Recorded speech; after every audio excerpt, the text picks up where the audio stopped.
Good evening, everyone.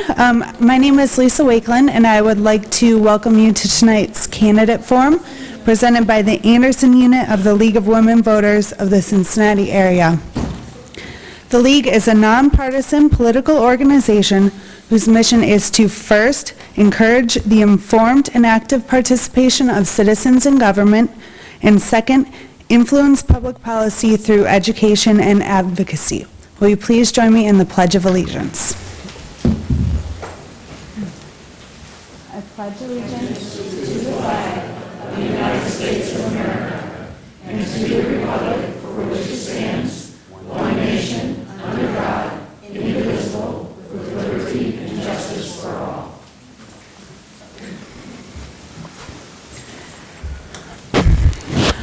For those of you who don't know me, I am a reporter for the Forest Hills Journal, which is part of the Community Press and Inquirer Media. I've been covering Anderson Township, all aspects of Anderson Township, including politics and government, for the past 5 years. Just a reminder, this forum is for informational purposes only. It is not a formal debate. The League does not support or oppose any candidate or political party. Now, just a couple housekeeping items before we get started. This is being broadcast live on ACTV, so please turn off your cell phones and your electronic devices. And I'd also like to remind you that the FCC expressly prohibits any and all unauthorized audio and video recordings of debates or forums. Now I'd like to introduce you to our moderator, Jane Anderson, who lives in East Walnut Hills. She taught political science at Northern Kentucky University. She still teaches political science at the University of Cincinnati, where she's also affiliated with the Department of Women's Gender and Sexuality. Jane has been a League member since 1965 and chaired committees on adult and juvenile justice, bylaws and nomination, and campaign finance. She serves on the Speakers Bureau and volunteers as a League of Women Voters moderator. Thank you, Jane.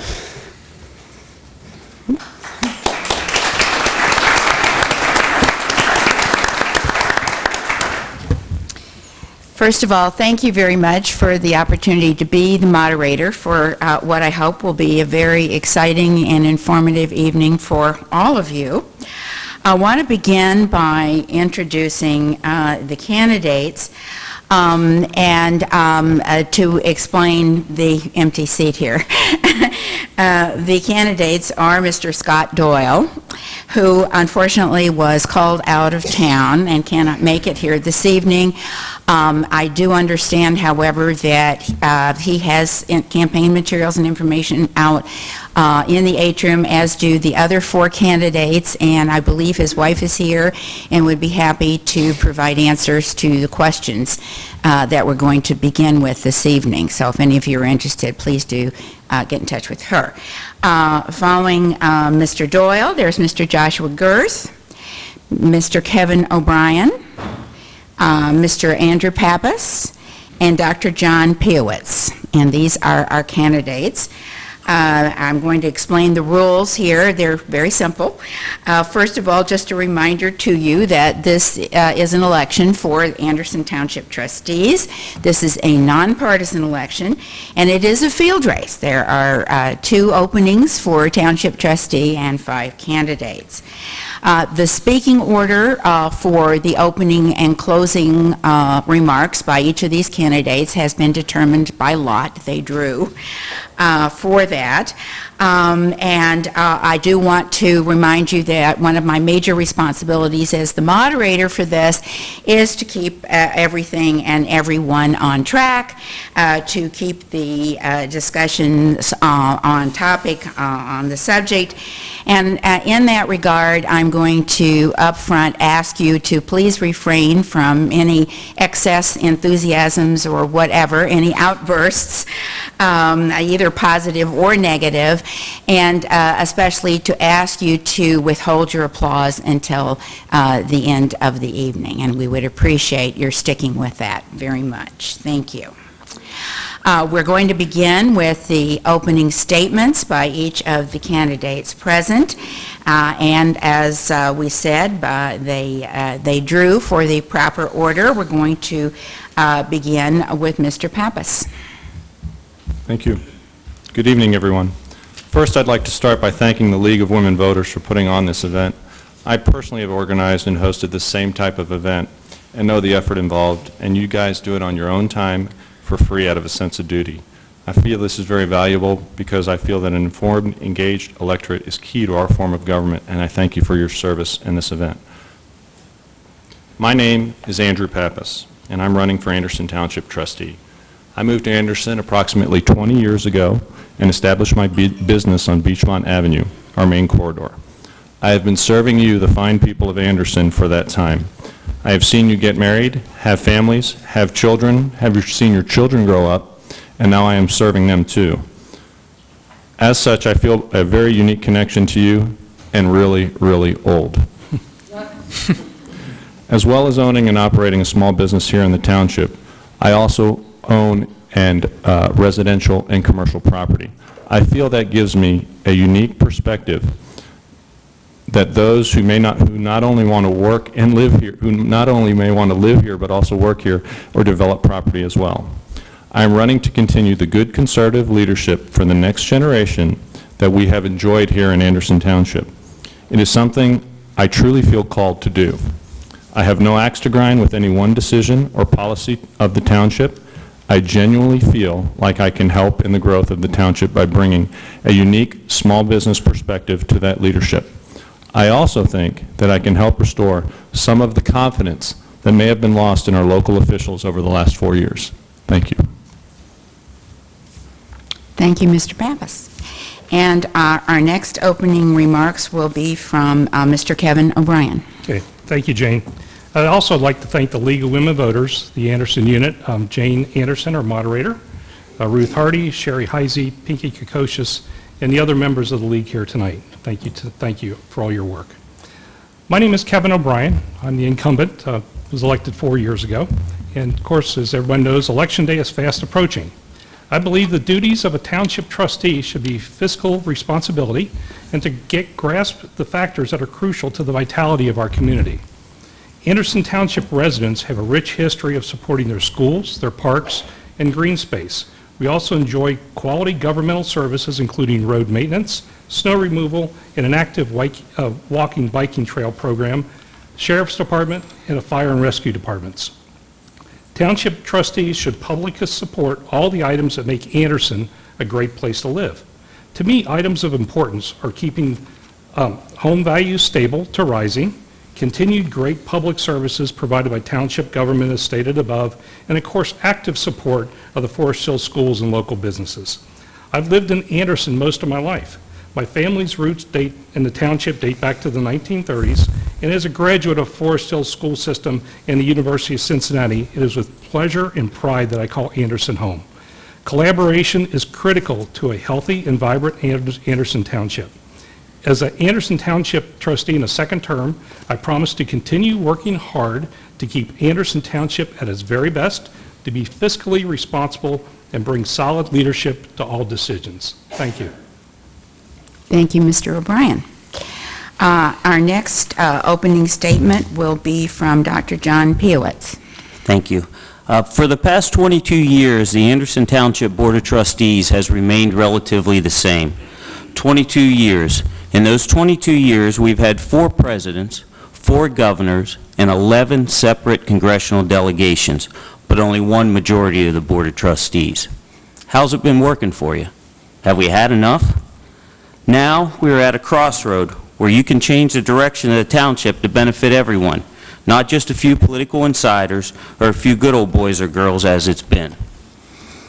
If you want greater transparency, more openness in government, and inclusion of everyone in the township, then vote for me. If you want someone to be responsive to your concerns, issues, and complaints, then vote for me. If you want someone to keep spending down, keep taxes reasonable, and restore integrity to the township government, then vote for me. If you do not want the same old political song and dance where party is placed above the citizen and taxpayer, then vote for me. I firmly believe in openness of government, inclusion of everyone, responsiveness to citizen concerns, financial responsibility, and a restoration of integrity to the township government. I will listen to all of the citizens of Anderson, not just the entrenched political machine. I intentionally forewent a party endorsement for a simple reason. I want to be accountable to you, the people of Anderson, and only you. My pledge tonight is a simple pledge. A vote for Dr. John Piowitz is a vote for leadership that will place Anderson Township first. Thank you. Thank you, Dr. Piowitz. And next is Mr. Joshua Girth.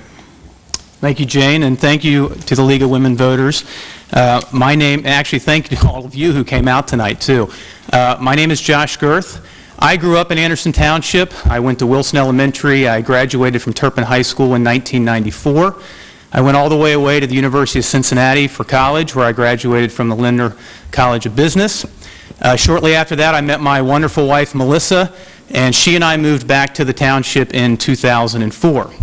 We have 3 great kids. Reagan, who is 8 years old, is a 3rd grader at Wilson Elementary, and I have twin boys, Garrett and Holden, who are 4 years old, who are in preschool.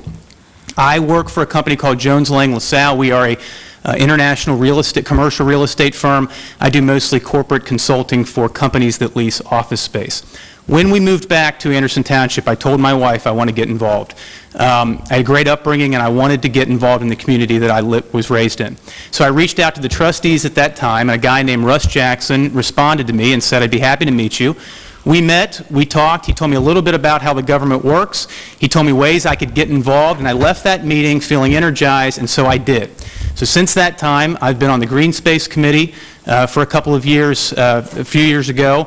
I'm currently on the Anderson Township Park Board. I'm also on the Anderson Township Economic Development Committee. I'm running on 3 things: preservation, protection, and promotion. We need to preserve our reputation as a great place to live. I think everyone in this room is here because they agree with that statement that Anderson is a great place to live.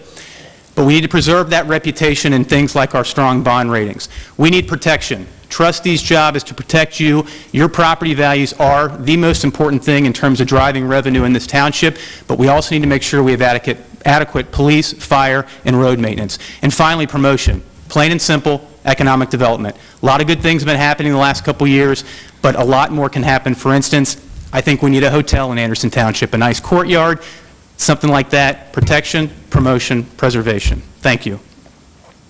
Thank you, Mr. Girth. And now we begin the first part of the program, the questions. There are 4 of them. Each candidate gets the opportunity to answer the question first, but all of them get the opportunity to answer all of the questions. They were submitted ahead of time. They should be posted up here. Every candidate has a chance to respond, but one person gets the first crack at it. And for the first question, which is the question on fiscal issues, we'll begin with Mr. Girth. The question is, the issue is, the township administration says declining revenues are primarily due to cuts in first, local government fund, secondly, public utility reimbursement, elimination of the estate tax, and the phasing out of the tangible personal property tax. So the question related to this is, what is your strategy for continuing adequate township services and maintaining excellence in the quality of life in Anderson in light of the $3 million in revenue cuts the township is projecting for 2014? Mr. Girth. Thank you. When I got involved in the township, I actually started coming to some of the board meetings and watching them on ACTV, and they can be a little boring at times, but they're important. And the reason they're important is because of questions like this. The township government has actually been planning for this reduction in revenue for some time. In fact, if you go back and look over the last 4 or 5 years, they've actually reduced their expenditures by more than $5 million. It's like 15–16% of their budget. They've done this with proper planning and foresight into what is going to happen, like things like 1 through 4, and taking into consideration that if those things happen, how are we going to accommodate for that? My plan is very simple, is to follow the lead of the good fiscal conservative leadership that has been in the past. So I plan to try and uphold the same budgeting process that they've gone through. And to my knowledge, I haven't seen any reduction in my services as a township resident because of those reductions. I think it's phenomenal planning. I think the trustees, I think Vicki and her team have a lot to be, praised for doing that. The board's preliminary budget for next year is just that. I think they're projecting flat revenue, which I think in this case is pretty good because of all the cuts that you've listed. The final budget is due in March of next year, and, each of the last 4 years, I know they've come in under budget, and so, again, the plan is just to continue that trend. Thank you.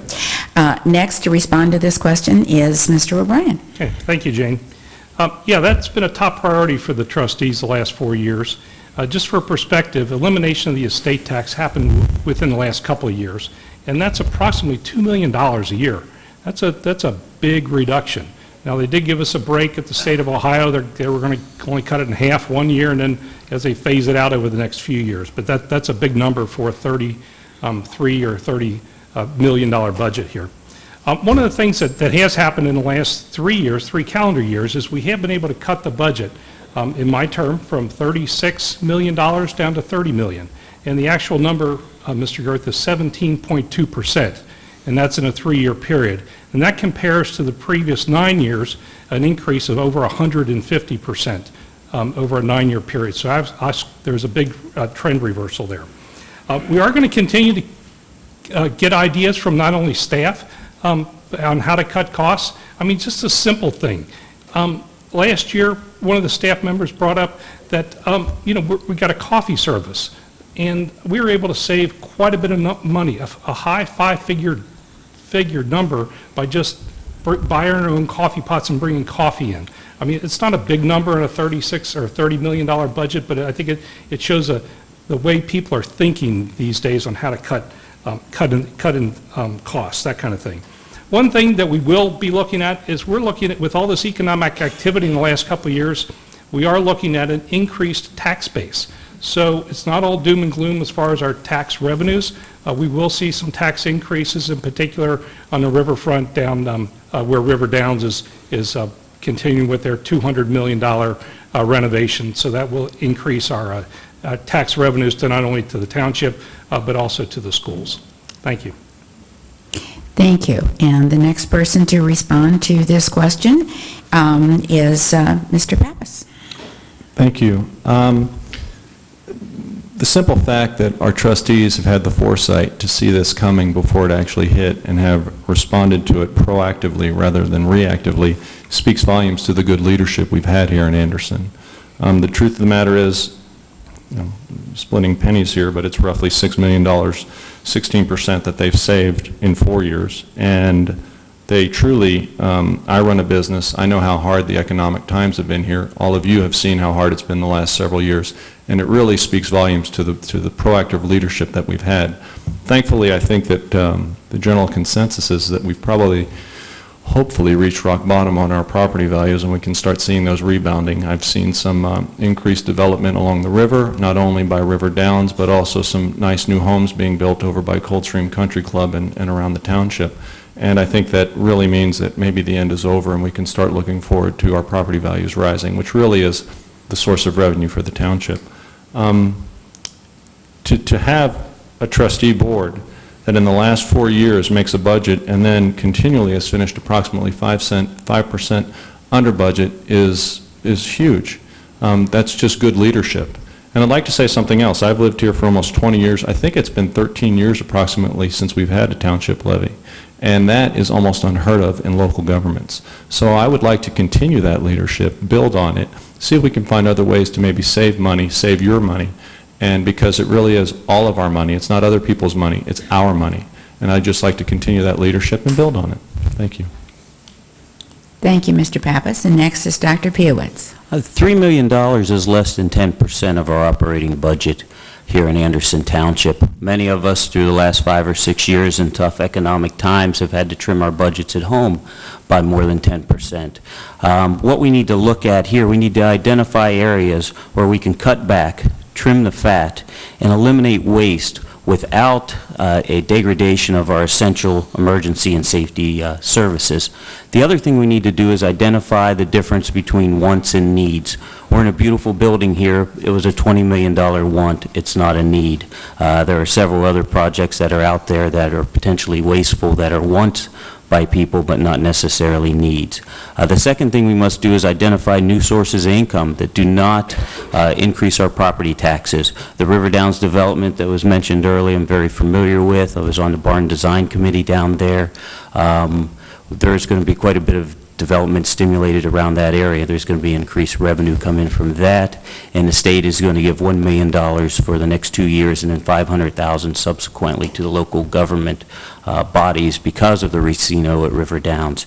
The hotel thing, I think, is a necessary, absolute necessary here in Anderson Township. We can derive some revenue from the beds in that, and we don't have a hotel right now in Anderson Township.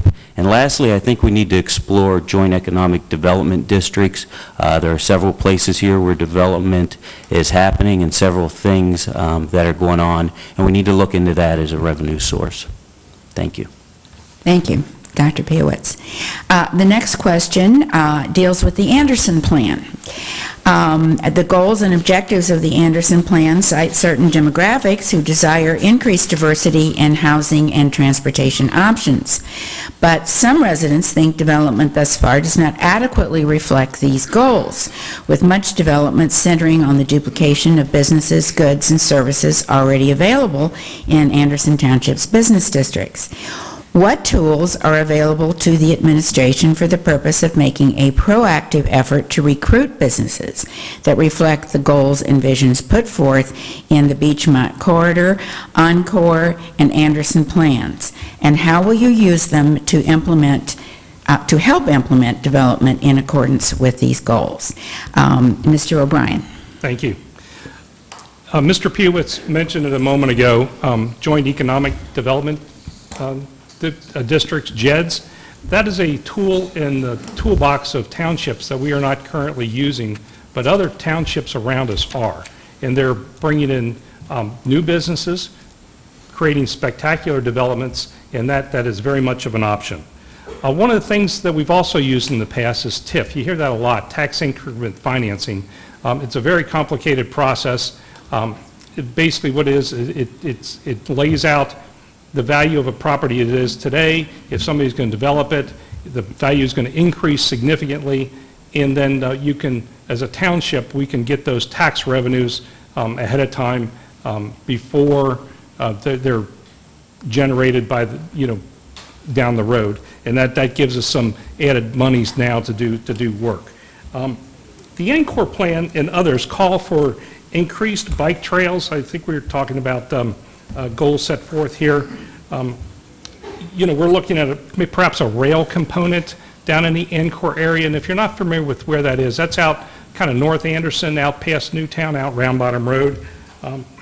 Looking at entertainment districts, again, down by the Racino, by Coney Island and that. We're looking at having a special entertainment district with very specific housing ideas and business ideas that have worked in other communities. And so we're trying to take the best ideas that other communities around the country have done and adapt those to Anderson Township. One other thing I'd like to mention is with the Anderson plan, one idea is at the corner of Wolf Angle and Beachmont, where the old automobile dealership was, there's a plan for an iconic feature there. And that's obviously, it's going to be Kroger's area, but we would like to generate some ideas for that iconic feature. And I mentioned it maybe in another meeting months ago, but just to kind of give you an idea, kind of Anderson's Fountain Square, what could we do for that? So, thank you. Mr. Pappas. Thank you. The Anderson plan is really, it's trying to address our vision for the community. And we need to, we have zoning, obviously everyone here knows about zoning.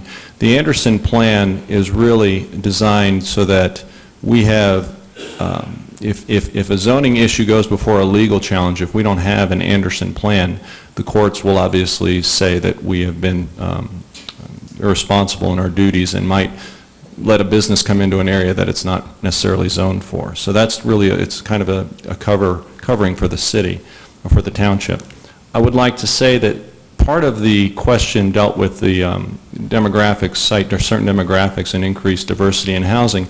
I think what we're trying to do with the Anderson plan is acknowledge the fact that Anderson is approximately 89% of our residents are single-ownered households.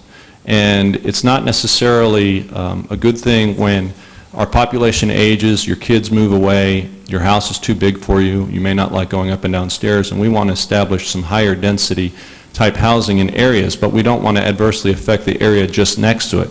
So what the Anderson plan tries to address is by use of buffers, by use of where those higher density houses are located, the seniors or people that are older can continue to live in Anderson without having to move out to Claremont County or somewhere else. Because, you know, we all have our favorite, we develop over our lives our favorite places to shop, our favorite places to go eat, our favorite places to do most anything. And it's not right at that point in your life. And this is a valuable, valuable base of knowledge that I feel that we're losing. So I think that the Anderson plan is important because it tries to protect current property owners from having a high-density development pulled right next door to them that might adversely affect their property values. So I'm a fan of it, and I think it should be implemented. Thank you. Thank you. Next, Dr. Piewicz. I am a small businessman that chose to start my business and locate my family here.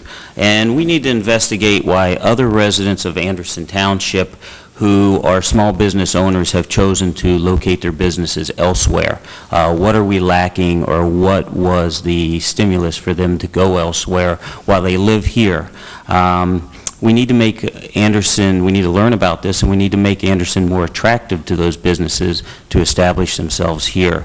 If elected trustee, I will go out and aggressively recruit new businesses to Anderson and sell the benefits of the township, be it the excellent parks, the great schools, both public and private. It's a safe place to live and work.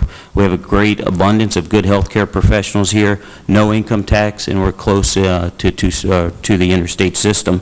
The tools that I think are necessary to use on that is other small business owners like Mr. Pappas himself. We need to get out there and tout the benefits of being in Anderson, and our local entrepreneurs. We have a large entrepreneurial spirit here in Anderson that's been relatively untapped to help us develop in Anderson itself. Thank you. Mr. Girth. You know, I think people are choosing to work in Anderson, and I think that, you know, the joint economic districts, while, you know, maybe, you know, worth exploring, keep in mind those also come with the payroll tax. So to Dr. Piewitz's point, I mean, people like working in Anderson because there is no payroll tax. So the Anderson plan, which is kind of a combination land use plan and zoning guideline, is really just that. And we've been using it on the Economic Development Committee as new businesses, you know, retail, office decide to come into Anderson Township.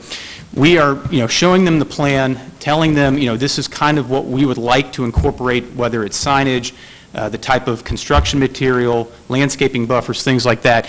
You know, and by and large, when you talk to people and you ask them to consider this, they do. And I think that's a great step in the right direction. So I think that plan is really doing its job. And obviously there's plans for not only the Beachmont corridor, but obviously with the $200 million that Pinnacle's putting in down at River Downs, as well as what the future of Ancor may be. All these plans are important. But I wanted to address the part about diverse housing, because I think one of the great things about Anderson, I mean, is, you know, if you're moving here as a family, you know, and you decided to make Anderson your home, you can spend $100,000 on a home, or you can spend $1 million on a home. There is a lot of diversity, but to Mr. Pappas's point, it is primarily in single-family homes. We need more empty nester development and options. Now, you can define empty nester however you want, but to Mr. Pappas's point, we need to keep people in Anderson that want to stay in Anderson. I have a very good friend. He and his wife, empty nesters, they're, you know, moving to Pierce Township because they found a place out there that works well for them. We need to keep those people here. And as part of that plan and part of the Economic Development Committee I'm on, we are exploring that right now. Where are those lands usage, and who can we get to help us see that vision, and not the least of which are you, the residents of this township. Thank you. I apologize, I forgot to do this for the first question, but I'll certainly get to it with this question. If any of you would like to make some additional comments or respond to what one of the other candidates said, either in rebuttal or to expand upon, to agree with, whatever, I want to give everybody a chance to do that. So starting with Mr. O'Brien, you have 30 seconds if you'd like to add something. Yes, briefly. This Anderson plan that was recently adopted was the second Anderson plan. In 2005, the first Anderson plan, which was very extensive, I was a member of that committee. We met over many, many months. There were about 30 or 35 of us that did that, and that was the basis for the current Anderson plan, and I'm very pleased with the results of both those plans. I think it gives us a very solid guidebook going forward, and obviously we need individual areas like the Ancor area and the Beachmont Corridor need a very focused look, but I'm very pleased with the way they have turned out. Thank you. Thank you. Would anybody else like to add something, rebut something somebody else said? Mr. Pappas, would you like to add anything? No? Thank How you. about you, Dr. No, Lewis? thank you. How about you, Mr. Gurr? Nope? Okay. Moving on to the third question, which deals with energy efficiency, something all of us worry about these days. In accordance with the Anderson Plan, the Anderson Township Administration has implemented some energy-conserving strategies in its facilities, operations, and procedures. As trustee, will you work to build on these energy efficiency measures in the township to save on energy costs and reduce greenhouse gas emissions? Additionally, will you introduce initiatives to introduce public education and awareness of measures that Anderson Township residents can take to increase energy efficiency and conservation? I realize both of these questions could be answered with a simple yes or no, but it would be nice if you would expand upon that, starting with Mr. Pappas. I'm so tempted to say just yes, but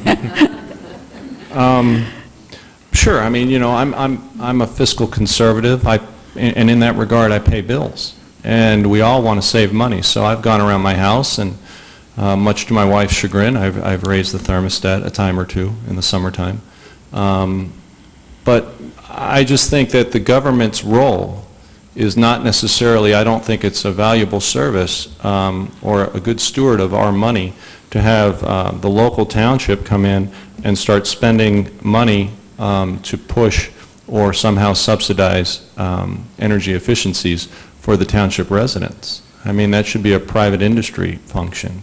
If it makes sense for you to go to LED light bulbs, then by all means do it. I think that there are things the township can do to help raise public awareness and the citizens to know what's available, what's out there, and how they might be able to conserve energy. But as far as using our valuable and limited resources to maybe subsidize that, I would be against that. But on an informational basis, I would be all for it. Thank you. Dr. Piewicz? I would answer yes to both questions. I would start with an energy audit and share our findings with the community and ask the citizens for citizens' input as to what changes the township needs to make and how to implement those changes to decrease the township's energy cost, not the individual citizens, but the township itself. I believe new construction here in the township should be held to some standard, be it a LEED standard or some other standard that is energy efficient. I believe we need to explore alternative energy options and allow these in our community. My little office on Fell Lane, due to zoning regulations, I was told that I could not install solar panels. The solar panels would almost completely equal the consumption of electricity that I have in that building, but due to zoning, I cannot do that. I also believe that we can, in partnership with the Energy Committee, or community, do a better job of informing the citizens of Anderson on how to conserve energy and what that means to them in dollars and cents. And I believe by working together, this important issue, we have the capability to do what's not only socially responsible, but what's fiscally responsible. Thank you. Mr. Girth? Yes and yes.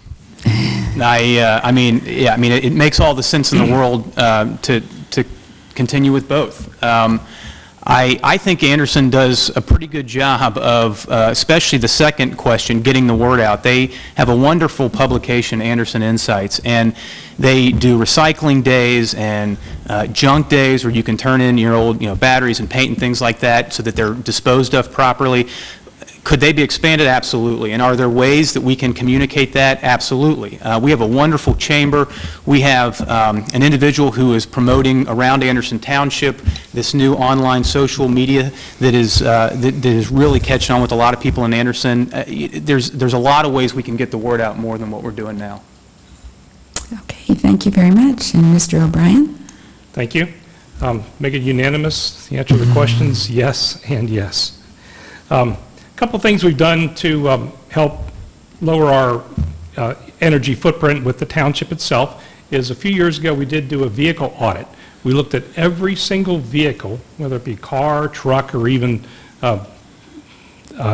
just a four-wheeler, and we looked at that and asked input from all the staff, everybody involved, do we have redundant vehicles items here? And we found that the answer was absolutely yes. I mean, to the point of we had a trailer that was very heavy duty. We had had it about 15 years, but we rarely ever used it.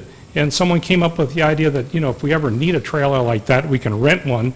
And we went ahead and sold that trailer to another municipality that needed that type of heavy equipment. And that freed up not only insurance costs, but also storage costs and some other things. So one of the things that we looked at here recently, and if you go by today, you'll see it, the fire station there on Beachmont Avenue. That's getting a new roof. Before that roof, before we allocated the money for that new roof, we explored the idea of maybe having a little more of an exotic kind of a roof, maybe something with grass or something like that. It was determined it wouldn't work, but those are the kinds of ideas that are floating around. And that new roof itself is going to help with the efficiency of that older building.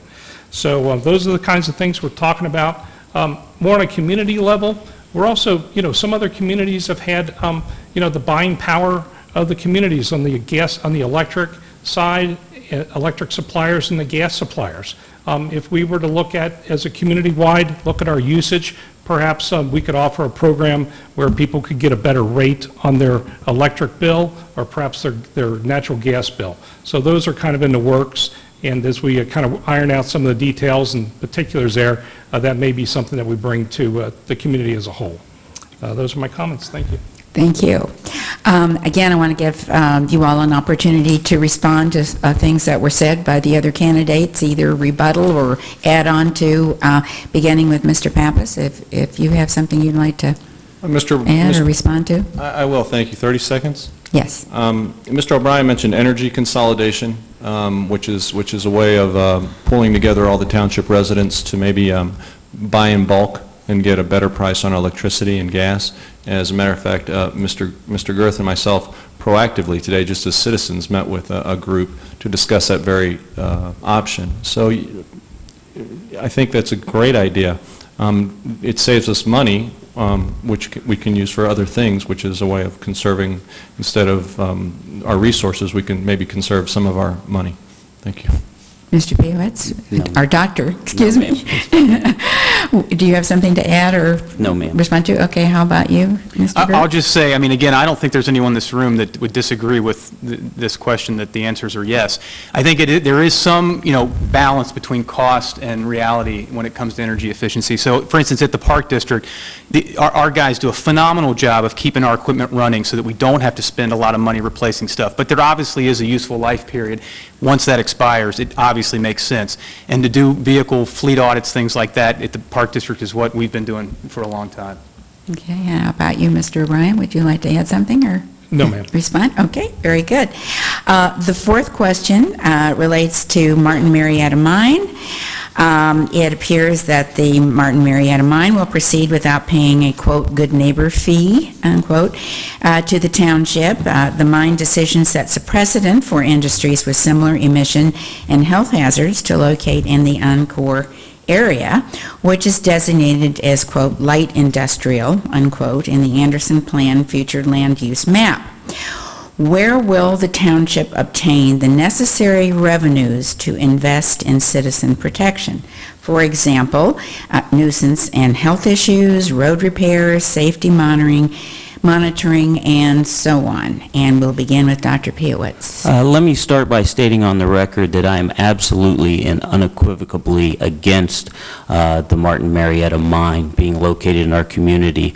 I grew up in a mining community in Bel Air, Ohio, a coal mining community, and I know the devastating effects that a mine can have on that community, be it the vibrations from the underground explosions where you cannot put anything on your shelves, to the noise, to the dust, which are not only nuisances but are health hazards to the residents, and they also decrease the desirability of people to want to live in our community and the surrounding communities, which will further depress home values. And it's not just in that area where the mine's going to be, it's going to be the whole community as a whole. So I think we need to evaluate and explore whether we've wasted all our options or went through all our options and what we can do to stop the mine. Having said that, if it is a necessary evil and they shove it down our throat, this is where I was referencing the joint economic development districts.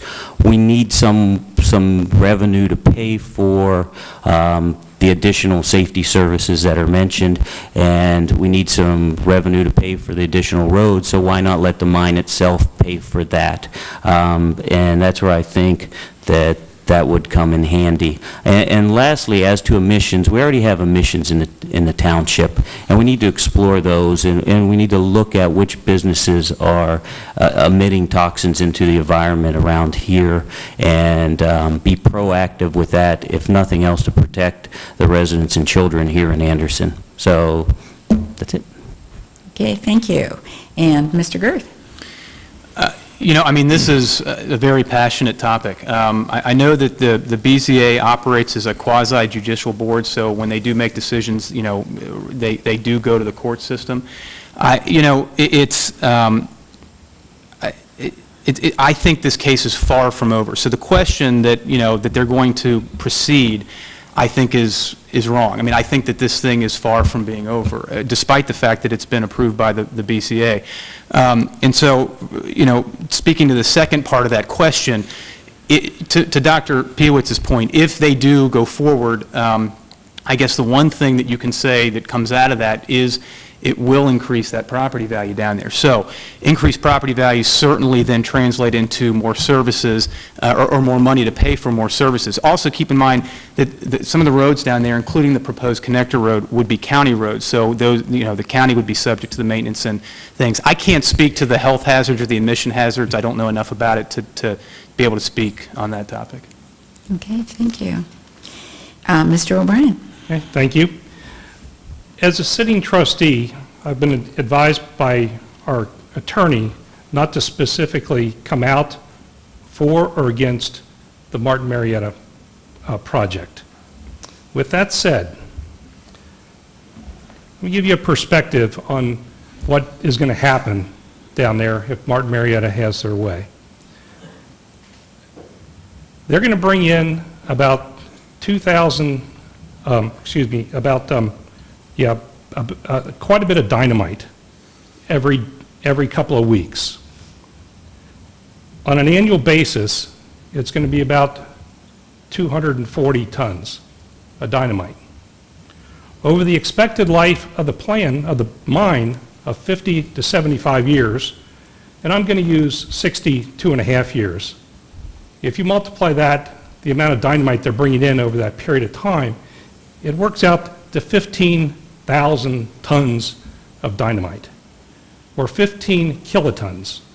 And if that sounds vaguely, if you remember that from your high school or your elementary history classes, that is the size of the bomb that landed on that devastated Hiroshima. Again, I can't come out for or against the mine, but I think the effect will be devastating for a long, long period of time, and we need to find a way to deal with that. The roads will be impacted. The residents will be impacted, not only in Anderson, but also in our surrounding communities, Terrace Park, Indian Hill, Marymount, and the good people in the village of Newtown. The potential for the Ancor area is vast. We can have a few hundred jobs involved with the mine, or we can have literally thousands and thousands of excellent paying jobs on campus-style settings in that same area, and we can increase the tax base significantly in Anderson with, those are our options. Thank you. Thank you. And Mr. Pappas? Thank you. One thing Mr. O'Brien said was correct. It is grossly irresponsible for a trustee to take a public position for or against the mine. And I really think that applies to a trustee candidate, because if that candidate is elected, it could result in a huge liability for the township. Meaning, if a township trustee comes out and says something against the mine and the value of the land in Martin Marietta's case is affected adversely, they could sue the township for that liability. So in that regards, I don't think that a position should be taken by a trustee on that. That being said, to the second part of the question that deals with nuisance health issues, road repairs, and whatnot, there are a myriad having to do in my business with the EPA. There's a myriad of federal and state organizations that will monitor and oversee the operations of that mine if it occurs. As a matter of fact, it's my understanding that the mining operations or surface operations will actually be located in a pit that was left by the previous mine that was mining aggregate for a number of years there. It's also my understanding that there is an existing aggregate mining operation just north of there. So I'm not taking any position for or against the mine because I don't really want to expose the township to any liability. However, I will say that there are organizations that will deal with toxic emissions. I go through EPA audits myself, and they do a fine job of coming in and making sure that you are abiding by the letter of the law, and they don't play around. So that's all I have to say about that. Thank you. Now's the opportunity for some follow-up comment for anybody who wishes to do so. 30 seconds. Dr. Piowitz, did you want to add? Since it's been called grossly irresponsible for me to take a stance, I think I should. I think it's more irresponsible for us to not stand up for the citizens of Anderson Township and our children. I have two young children that are... Please. I have two young children who are, God forbid, 5 or 6 years away from driving a car. Everybody in my hometown knew somebody that had been killed by a coal truck on a 2-lane road. Back home right now, where I grew up, fracking is a big deal. The Marcellus Shale Formation is a big deal with natural gas. Sorry. Can I finish my sentence? Perhaps there'll be some follow-up questions from the audience about this. Yes, Mr. Girth, did you want to add something? No. Okay. And how about you, Mr. O'Brien? Not at this time. All right. Thank you very much. Well, that ends the first part of the question period. Now it is your turn to ask questions. The opportunity to ask questions will be for those of you who are interested to line up over here.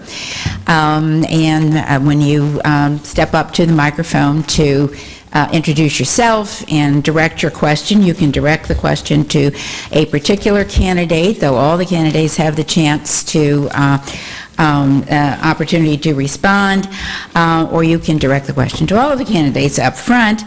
I'm going to ask that all of you stick with the question as a question. Sometimes we all have this temptation to want to make speeches, especially about things we feel strongly about, but please do ask a question and do keep it to matters pertaining to township matters when asking the question. So we'll, if anybody else wants to sort of line up over there, if you or maybe you'll think of something along the way, but just quietly go up there and line up if you would, please. Thank you. And we'll begin with you. Hi, I'm Mike Bonvillain. I live on Athenia Drive. I've lived in Anderson for about 15 years, and I would say over at least 12 of those years, I've been very active in writing articles for the Forest Hills Journal regarding our local politics. And one of the things that I've noticed in our local politics is there's just no transparency whatsoever in the fiscal responsibility. we really don't know what's going on financially within the township. About 12 years ago, the cost was projected for this facility to be $12 million. Shortly after that, it went up to $15 million. And the last number I heard was $35 million for this entire facility. Now, what are we going to do to make that transparent to the citizens on how money is being spent? And now, in addition to that, we've got a $6 million garage foundation that we have to tear out. Do you want to direct that to a specific I would like candidate or to all of them? I would like all of them to right. respond. Who do you want to begin with? You want to start at this end and move on down? All right. Dr. Pewitz? Well, I think a lack of transparency is one of the reasons I got involved in this race. When you look at our budget online, and it has $1 million oh, sorry, Andy. It's all right. Well, it has $1.09 million in other expenses on a summary budget, and you go to another township's budget online, and they list everything on down to the mileage reimbursement. This is a problem to have other expenses. As a businessman, if I went to my accountant with the largest number on that line item in other expenses, they would say, this is unacceptable. The other thing with the transparency is our board meetings right now, they do not post an agenda online ahead of time. A couple months ago, a gentleman stood up and asked them about it, and they said, well, they don't adopt it until actually at the meeting. I'm not sure where public hearings are actually published. When we had a public hearing on the summary budget adoption, no one was notified of it, and they opened the meeting and said, okay, we're going to open a meeting for a public hearing. Nobody speaks up, we're going to close a meeting for a public hearing. If I'm elected trustee, that's going to change. We need to involve, this is our money, this is our township, and we need to be involved in the whole procedure as citizens here, and we've been kept in the dark for way too long. Thank you. Mr. Pappas, do you want to respond to? I agree we need transparency. I would like to say that in regards, you brought up the cost of this facility, correct?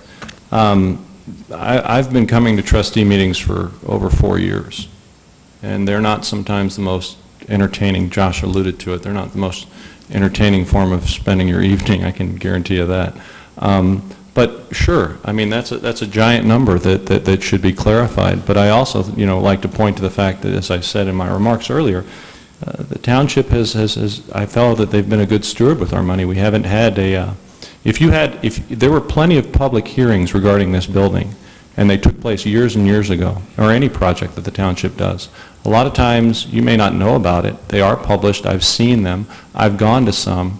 And if I had an interest, you can make a loud noise at the beginning of a project and really put the stops on it. I mean, you could put it right on the skids, because a small vocal minority will stop a big project early on. It seems like sometimes they get a life of their own, though. Once the money's been allocated and the project is so far along, you're not going to stop it after that. And you find out about it at the 11th hour, and you're like, I'm against it. Well, that's why we need an informed and engaged electorate here in Anderson. And part of that is part of the fact that we have that and we're getting that is the turnout here tonight. So yeah, we need transparency, and I would be a big fan of, with today's technology, of having the minutes posted online. There's no reason why you couldn't even subscribe to an email list and get an email blast reminding you that there's a trustee meeting that night or a subcommittee meeting that night. And we need good people here in Anderson to get on those committees. That's all I have to say. Okay, Mr. O'Brien? Okay, thank you. One of the things that we instituted when I came on board 3.5 years ago is to post the agendas for as many meetings as possible. I am not satisfied with the agenda as it being posted or not posted for our trustee meetings, but we have started to post the agendas for some of the other citizens committees, like Board of Zoning Appeals, and it even filtered down to the Park District. They've come on board with that idea also. Mike mentioned there's a foundation out back, a concrete foundation out back, that we've got about $6 million. I don't know if invested is the right word to use, Mike, or not, but in a parking garage. But it's a safety hazard. It's been 4 years since any work, almost to the day, since any work has been done, and it would be nice if somebody could give us an idea on just what to do with this thing besides tear it down at the cost of probably about $1 million. So that was something, an idea that one of the other trustees had, and it just didn't, it fell flat on its face. As far as transparency, one of the things I started with very early on in my term, actually before, was trustee hours. On the first and third Wednesday each month in this building, in the lower level, from 6:30 to 8, I'm available, and folks can come in and talk about any subject. I have had some takers, and we've solved some problems. There was a lighting district where, close by here, where they were being double billed, and we were able to get to the root of that problem and get it solved. It wasn't that big of a deal. It was only about $5 or $6 a month, but somebody new to the neighborhood noticed that they were being double billed for their lighting district, and it was very difficult to understand over the telephone what these gentlemen were talking about, but within just a moment or two of when they brought their information in, you could see immediately what the situation was, and we were able to solve that problem. So those are my comments. Thank you. Okay, thank you. And Mr. Girth? I have requested information from the township in the past. I've been to their meetings, and there is a thing called the Sunshine Law, so you can get any information. All this information is public. Although I do think there's no reason for the entire budget to be put online, that it's easy to access, and that's certainly something I would work to do if elected. And on the Park District, for instance, we, as a board, when we were setting our agenda, came up with the idea that we can have public comments at the beginning of our meetings and also at the end of our meetings. So if someone actually wants to come, which we don't get many takers, but if someone wants to come and sit through one of our meetings and they go through the meeting, they want to ask questions, they can certainly do that. The Anderson Center, I mean, you can debate the cost all day long because, this building was 12, the surrounding area was a certain amount of money, the thing up on the hill that is not being built was $6 million. There's a lot of numbers floating out there. I don't think it's a waste in the sense that we can do something with that. That pad out there can house a hotel. And I don't know why we haven't asked the question of how can we get a hotel, and I absolutely want to do that. We've started to do it on the Economic Development Committee. I've started to do it personally just because, listen, I love my dad when he comes in town, but it'd be nice if he could stay at the courtyard and stay in my house all week. I think that those are questions that, as a new trustee, a little different perspective, we can solve those problems of what to do with that up on the hill. Okay, thank you. I wanted let's to- share something really quick. Okay, we it's really real- need to it's move real on to the quick. next questioner. Andy, most of the things that are of significance are handled in the private meetings of the trustees. I was at one of the private meetings and I was asked to leave. And then one of the trustees said, no, I want that person here. But most of the sensitive issues are handled in the private meetings. The executive session. Executive session, yeah. Okay, thank you. Can I have a quick rebuttal, ma'am? Okay, but quick. Very quick. Okay, thank you. Okay, because there's a long line here. I understand. We've saved, in the last 3 years, we've saved $6 million, or 17.2%. A good bit of that savings is me going through those line items that we've been talking about and asking hard questions about what's this, what's that. As far as the idea for a hotel on the pad in the back, there was a study done by a very recognizable firm here in town of about a year and a half ago, and because of design changes to the concrete pad late in the process, it's very doubtful that any building of significance could be built on that concrete pad. Thank you. Thank you. Okay, and for next questioner. Hello, my name is Sarah Burton. I've been a resident of Anderson Township for 28 years. I moved here because it had a good school district. There were a lot of parks, a lot of community involvement, nice people, and it looked great. In those years, I've seen our whole community be changed because we're not pulling in more money by other business and surrounding communities. And then I start coming and getting involved and learning about this Martin Marietta mining thing. This deeply disturbs me. I don't really want to live in an area where it's going to be contaminated by lead, zinc, copper, arsenic, because I'll tell you, my father died of black lung. I was born in a coal mining camp. It's not on the map. Where my mother was raised, the EPA and the CDC totally shut down that county because it was so contaminated with arsenic. I want to know what you're going to do. I don't want to hear about, funding being put into this study or this study. Some of these things are superficial. We have a nice community, but we need to protect it, because if we have contamination from a mine and we have blasting from dynamite, you're going to run residents like me out of here. And I've been here for 28 years. I don't want to see it go down the tubes, but we really need to think about the long-term effects of what Martin Marietta will do to our community if we allow them to continue. So your question is? Yeah. If you're going to put money into a study, why not put a study in to see what Martin Marietta is going to do? What's the EPA going to do? And you know how long it takes them to do anything. And every emission has to reach a certain level before they start doing anything. And you want to direct this question Yeah, to I who? want to direct this to Dr. Pywitz. First of all, the only study I would put money in, and I would ask Martin Marietta to do this, is an independent environmental impact study. I think that's very important on the environment there. And again, I don't think we've explored all our options on what we can do to stop this mine. And I was the one that came out and said I'm unequivocally against it and was called irresponsible for doing that. What I can say in that aspect is there's a large group of voters here, there's a large group of electorate here in Anderson Township, 24,000 registered voters, and I mean, I hate to make this my mandate, but I would say if I'm elected, that would speak words for how people in this community feel about the mine. And I think we need to, again, explore our legal options on what we can do to stop this mine. How would you fund a study? Are you going to let the I mentioned I would ask- government, you're going to let the EPA do it? Or No, I would ask,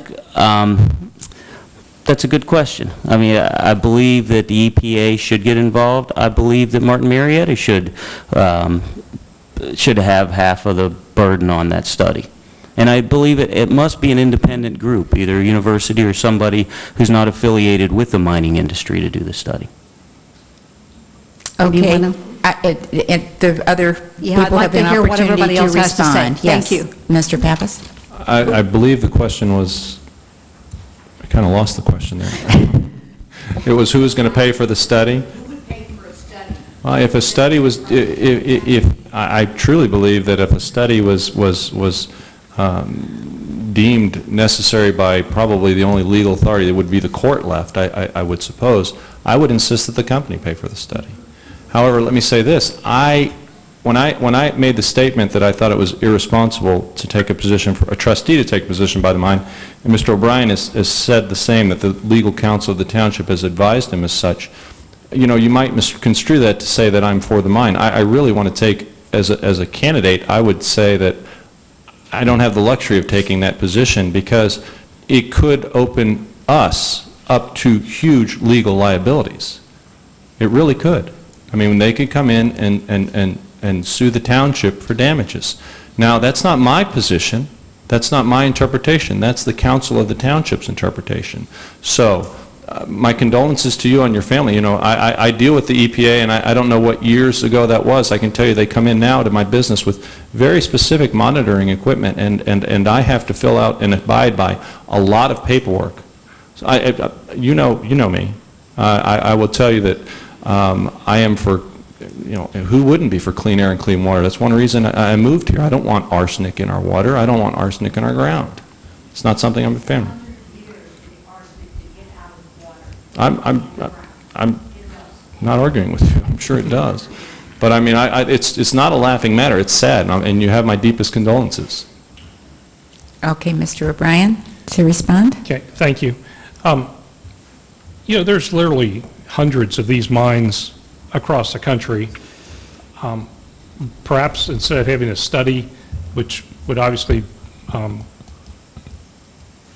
guess could be done, hopefully paid by the company, but maybe we can learn from the experience of those other communities, both short-term and long-term, and we should be able to learn from that, and perhaps we'll learn volumes probably much more so than any one single study can determine. So, thank you.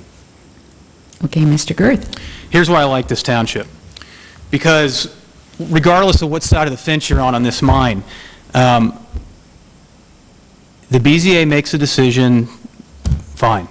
But there are passionate people that live in the surrounding community of that mine that have banded together, formed the committee called, I think it's Kaboom, who have fought this thing and is the very reason why this thing is not going forward tomorrow and probably won't go forward for a while because people are speaking up about it.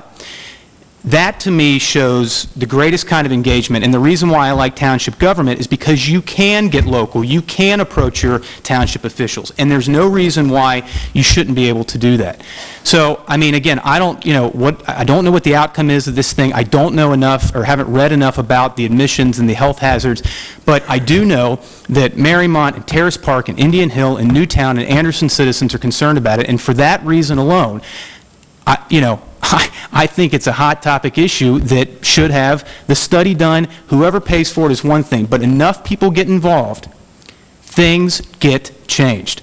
And that's what's great about township and township government. Thank you. Our next questioner.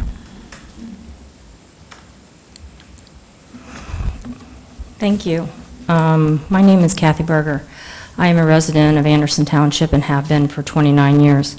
And I am also the chairwoman of Kaboom, Citizens Against Blasting on Highway Miami. And I have one question that I'd like to address to all of the gentlemen, is I don't think Anderson Township's attorney should be working with Martin Marietta to overturn Judge Ruhlman's decision against the mine.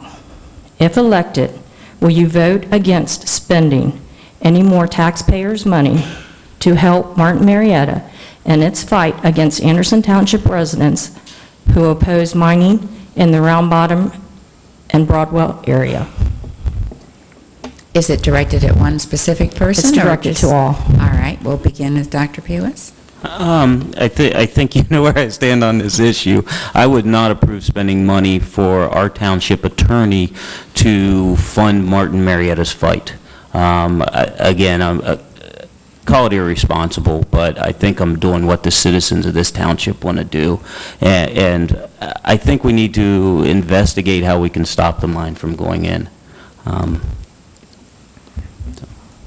Mr. Pappas. I would be against using the taxpayer money to benefit a private company. I mean, to me, that sounds a little bit like crony capitalism, and that's the reason that we have so many existing troubles in this country today. So I don't see why. I mean, they're a big company.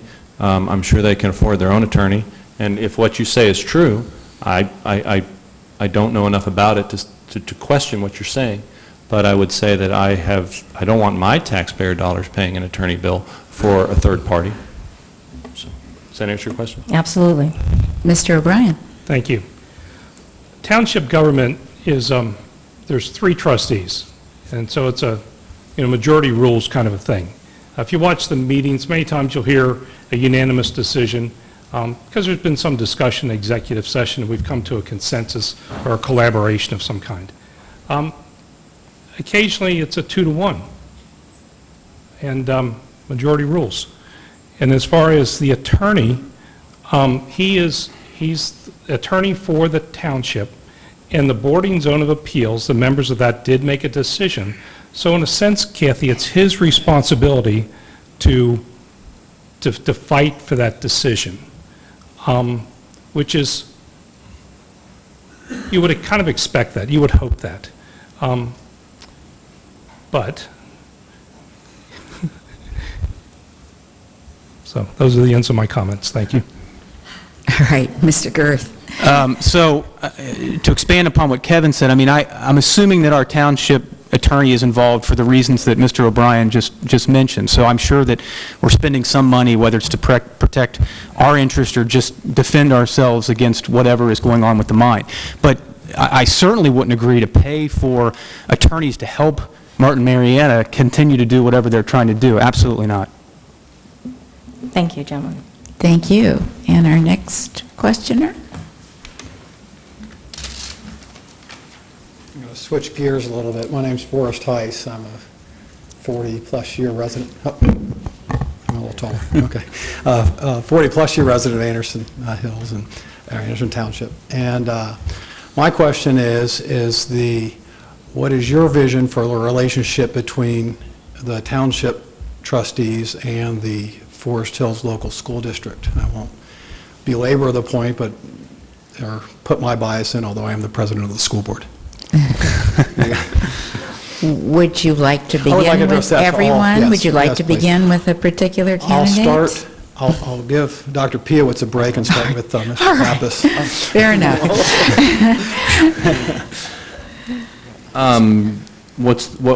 How could we expand the relationship? What's your vision, I guess, for the relationship between the township and the district? Well, we obviously, you have an election coming up, and we vote for school board. And, but I think that we should probably explore maybe a way to look at bulk buying for the township and the school board at the same time, because when you buy in bulk, usually you save, whether that's fuel or other, maybe energy. Anything that we could do to save the taxpayers' money and make the maximum efficiency of our tax dollars, I would be in favor of. Thank you. Okay, Mr. O'Brien. Thank you. Well, Forrest, congratulations on being president of the board. You're a lucky man. Thank you. Just to point out, I'm a graduate of Forest Hills School District. I did go to Anderson High School, but that was before Turpin was around. I have been very active for basically most of my adult life with functions related to the school district, and very supportive of the schools. Just a side note, there is an organization that meets Friday morning, the Eastern Hills Exchange Club, and various members of the school staff, including the superintendent, Dr. Jackson. We have breakfast every morning, or every Friday morning. So not that we get to sit next to each other every Friday, but I do get to bend his ear occasionally on items. It was mentioned just a moment ago about saving fuel. The township did look at a combined fuel depot with the school district a few years ago, and there were some logistic kinds of things that we ran into. It seemed that there may be a very small savings if we bought in large enough bulk, but quite frankly, there were some safety concerns, with our large equipment, fire trucks, dump trucks, salt trucks, that kind of thing, interacting with school buses and school children. I think the savings, although it was relatively minor, the safety ratings, safety concerns far outweighed that. So, no, I feel like the relationship with the school district in the last 3.5 years has improved significantly. And if I continue in a second term, I will build on that relationship. Thank you. Thank you. Mr. Girth. Hey, I think collaboration is key. I'm also part of the same Exchange Club breakfast on Friday mornings, and it's nice to be able to talk to the superintendent on a regular basis to find out what's going on. Whether it's bulk buying or perhaps looking into aggregation and doing that, I think it's crazy not to explore ways that we can work together. The other thing is, on the Park District now, we just completed a survey of what people would like to see out of the Park District. We operate on a pretty strict operating budget, so we don't have a lot of money to put forth for capital projects. We've tried to get inventive with that. So, for instance, the Julius Park Playground, if anyone has been up there lately, we're in the process of redoing that. And one of the things that we're doing outside of the normal expenditures is doing some fundraising, which, is working out great. People love to, see their name up on, the wall and things like that. It's working out great. My point is there's a survey that we did that asked, what else do you want? Overwhelmingly, a lot of people have said we need more indoor recreation space. We're running out of gyms. We don't have places for the kids to play basketball, volleyball. Okay, well, we as a park district don't have the money to build that kind of facility. But could we, township, park, schools, band together and build some type of facility that all could enjoy, residents could enjoy? I'm convinced we can. I don't know the avenue to do it, and it may take some time, as stuff does in government, but I'm convinced it's worth exploring. I need to add the disclaimer at this point that I'm married to a third-grade teacher in another school district. So obviously, the relationship between the township and the school board is a symbiotic relationship. Both feed off of each other, and without good schools, our property values die, and without good township services, the enrollment dies when it comes to the schools. I do think we need some aggregation and some buying together, if you will, but what that is, I do not know at this time. I'll have to review more. Thank you very much, everyone. Thank you. The next questioner. John Shield. Gentlemen, ladies, my name is John Scheel, and I grew up in Anderson Township, and other than my years at Miami University and a couple of years after that where I lived in Hyde Park and Pleasant Ridge, I moved back to Anderson Township because I have 3 young children, and I'm very interested in the schools, but I'm also interested in the roads and the safety and the transportation, and there are two transportation projects that I'd like your comments on, and this is sort of an open-ended question. But one of which is the 5-mile interchange in this continuous left turn project. I understand that it's going to be several $1 million to complete, and I've grown up with this intersection. I remember when Beachmont Mall was there, and so I've seen it change, and I have friends who own businesses in the Anderson Town Center, and I have friends who work in and around that area, and I'm just concerned about the costs versus the benefits. It doesn't seem like there are that many fatalities or any serious injuries that are coming from this, as it stands now, a 4-way stop. I'm just concerned about the costs and the impact of this continuous left turn, so I'd just like your opinion on it. And then second,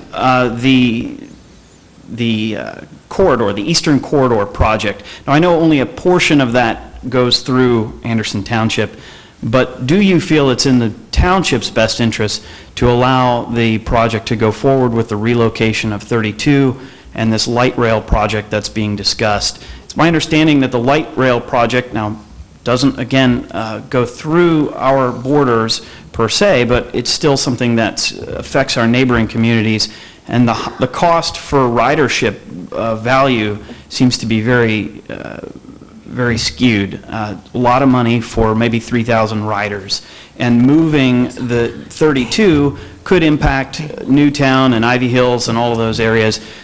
Could impact for the better, but it's my understanding when you move a major road like that, a small town like Newtown could suffer. Sorry to interrupt, but your question, and So your opinion for all the candidates, and we can just start down the line, Dr. Piewicz, if we could begin with you.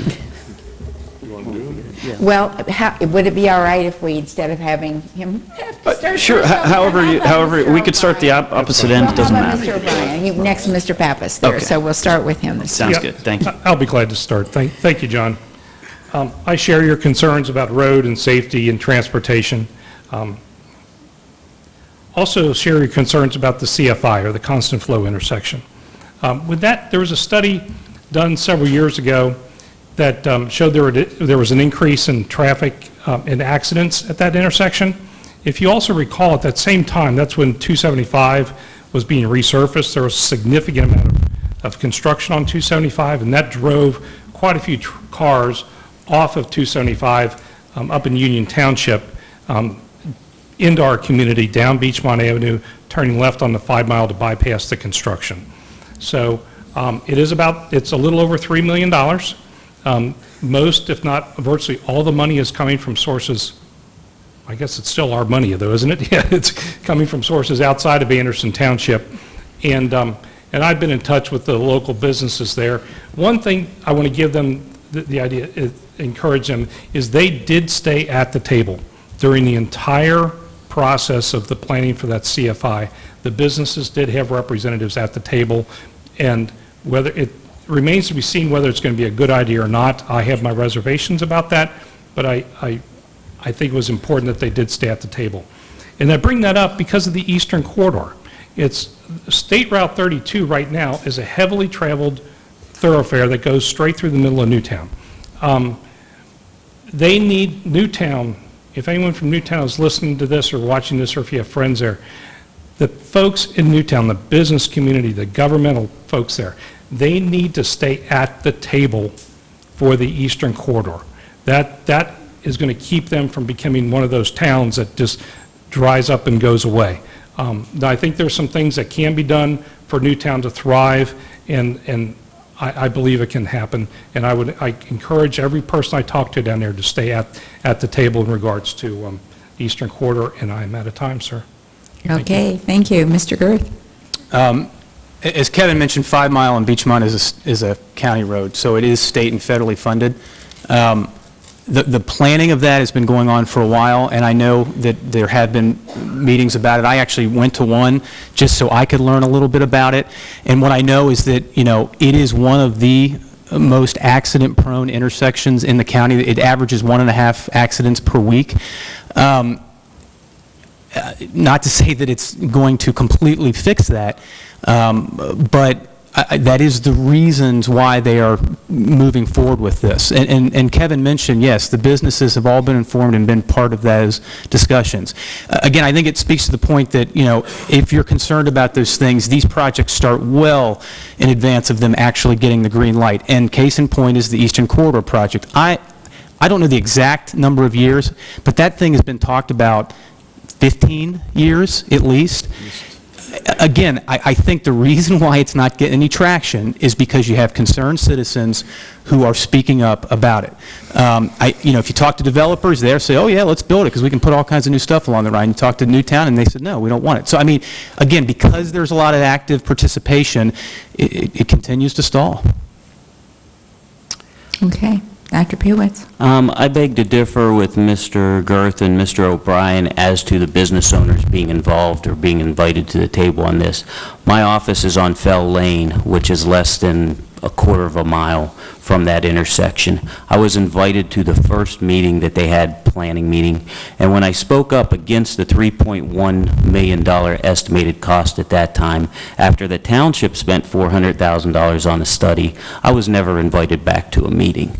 So, and that goes with the way things have been here. If you oppose anything, then you're not invited back. As to that intersection, I think it's an unnecessary waste of federal and state and local money. Yes, we have to sit through the light for two light rounds or light rotations, but the accidents are mostly tail-end accidents, and if we increased our police presence there, I think a lot of that would stop from people trying to bust through the light. In addition, if you look at the design of it, it's going to make it very difficult for children or people going to Anderson High School to make a left-hand turn and then make a quick right to get over and get to Anderson High School. That's going to be very difficult, and in my opinion, I think we're going to have a lot of accidents there with young, inexperienced drivers. As to the Eastern Corridor project, again, I can look at my hometown of Bel Air, Ohio, that have had a vibrant downtown area with a lot of businesses in there, a lot of restaurants, a lot of taverns. And when they rebuilt Route 7 and made it go around the town in a 4-lane highway and only had one exit to Bel Air, Ohio, the whole downtown area evaporated. All the businesses closed up because people don't want to get off the interstate and get back on. So I think we need to evaluate that a little more. Thank you. Okay, Mr. Bappas? In regards to the continuous flow lane at 5 Mile, I have to say, honestly, I'm not a fan. I agree with you. I live on Beachmont, daily. My house isn't there, but my business is there, and sometimes I spend more time on Beachmont than I do at my house. I just have to say, though, I should have gotten involved a lot earlier. These projects, as I said earlier, it's kind of take on a life of their own once the funding's in place. I don't care who's paying for it, it's still our money. And at the end of the day, if it's true that that's a dangerous intersection from a traffic perspective, I've read studies that said for rear-end accidents like that, simply increasing the yellow light by a second or so would decrease those. So you raise a great question, cost-benefit. At what cost and what's the benefit? Not exactly sure. Now, that may not be a popular opinion. It's a project here in Anderson, but I travel Beachmont. I travel all over the United States a lot of times. That's not a bad intersection. John's correct. At most, I might have waited 1, maybe 2 cycles. I can't remember the time I waited 2 cycles at Beachmont. Maybe you know, I haven't. As for the light rail component for the Eastern Corridor, I don't see the benefit for that. I don't know that there's a number of riders that would get on a train in Claremont County, maybe catch a stop in Newtown, and then ride it all the way downtown. It seems to be a high cost for little result, and I'm a very fiscally conservative person. I'd like to see the maximum result for our dollars being spent. So as far as 32 being relocated, I don't know if that's going to be a cost to the township, but it definitely be a cost to the county and the state. And again, it's our money, and it's going to go through a lot of neighborhoods that are going to be adversely affected. So I'd like to see some more studies done on it, and I think you will see a lot more studies done on it, especially considering the neighborhoods that are right next to it that are going to be affected. Okay, thank you, and thank you for the question. The next questioner. One quick rebuttal on that, ma'am. Okay, quickly. On the 5-mile road there, if anyone looks at that, on a 3-mile stretch, you go from 35 miles an hour to 50 miles an hour to 40 miles an hour, back to 50 miles an hour. It's a lot confusing, actually. And I think if we just talk, and I have talked with the county engineer about that, about making a more uniform speed limit, I think that would help eliminate some of the rear-end crashes that we've seen, too. Okay, thank you. That's my thought as a non-traffic engineer. Okay. Yes. Hi, my name is John Zonin. I'm a 39-year resident of Anderson Township. Seen a lot of changes, most of them for the good, not all. I want to aim this mainly at Andrew Pappas. Yes, sir. The others might have some input on this, but you had said earlier that one of the things we don't have to worry about, the EPA's got so many rules and so many tight regulations. However, this is going to be handled by the Ohio EPA, which is highly politicized. They're also the ones that give you the hassles at your cleaner. They're the ones that give you the right to, by the way, he is underneath their level, but it is like 3.2 tons that he's allowed to discharge, which he doesn't. He's below it. I checked it all. Thank you very much. And I'll give credit where credit's due. However, the whole thing is, it's the Ohio EPA, and when it comes to this township, we have no Local EPA. well, we actually have no muscle. Take a look at what's happened with Evans. He has broken a lot of rules over the years, and nothing's ever done. He just laughs at us. Now, what are we going to do with Martin Marietta? Ohio EPA is not the national EPA. You're absolutely correct, but I believe, if I'm not mistaken, that there's a Bureau of Mines that will probably have significantly more jurisdiction over the mining process than just the Ohio EPA. But that's only for safety purposes. Okay, well, I think that maybe what I'm saying, and I didn't mean to say we're going to be saved by the Ohio EPA, but I believe that a mining facility, a mining operation of that size would attract the attention and the regulation by the federal EPA as well. I'm sure they would have to get some sort of federal permit under the federal EPA to operate and be subject to those investigations. And if not, I would be in favor of enforcing that, because what you say is partially true. The Ohio EPA is not necessarily a they're effective. It's I don't know that I would say it's politicized, but I don't know that they have the... They have had directors removed by the Republicans because they wanted to be too strict in certain areas. What I would say is that I don't know that they have the teeth to be as effective as maybe the federal EPA, or the funding, for that matter. So I didn't mean to imply that it's all roses because the Ohio EPA is here to save the day. I think there's going to be other agencies that will have jurisdiction over that mine to protect the public. That's my understanding. Right. And Okay. for Kevin, the second part of that question was, Yes, why sir. doesn't the board have teeth when it comes to people like Evans that flaunt the law? And what are you going to do about Martin Marietta if and when they come in? You have no muscle. What are you going to do? My concerns with Martin Marietta, I share your concerns, John. I absolutely share your concerns. Recently with Evans, the board did reach an agreement with him, and it was a very far-reaching agreement. It went back many, many years and solved quite a few of the issues. And so we've got a very a starting point, a starting line right now. It's about 6 or 8 months old, where we've got a point of reference that we can look at going forward. And Paul Drury, which is in our Planning and Zoning Department, has a very full toolbox to deal with folks that are not living up to our standards. And that is new. That is new in the last 6 or 8 months. Okay, Mr. Girth, would you like to respond to either parts here? No, I mean, I don't know enough about the EPA's involvement. I will say we deal with the EPA at the park. They're the reason why they won't let us develop, build a lake at Johnson Park, because they're worried about the Indiana bats. That's my experience with the EPA. Okay, and Dr. Pewitz? Well, this is one of the problems with the mine itself. My father was a deputy director for the Department of Natural Resources back in the mid-'80s, and when I contacted him about the mine as I was doing my debate research, he said, call the Bureau of Mining and Reclamation in Columbus and see who actually regulates the mine. When I contacted them, they monitor deep coal mines, and they monitor surface mines for what they would call industrial minerals, which is what limestone is. Following my pursuit of this and spending several hours in frustration with several other organizations, I have still been unable to identify whose watch this falls under. Who's going to do the monitoring? Who's going to look out for the safety? I even reached out to the United Mine Workers of America to find out, and they really didn't know who a deep limestone mine would be under. If it was a surface mine, it would be one thing. If it was a coal mine, it would be under another. But with a deep industrial mineral mine, they weren't sure. Okay, thank you for the question. And our next questioner.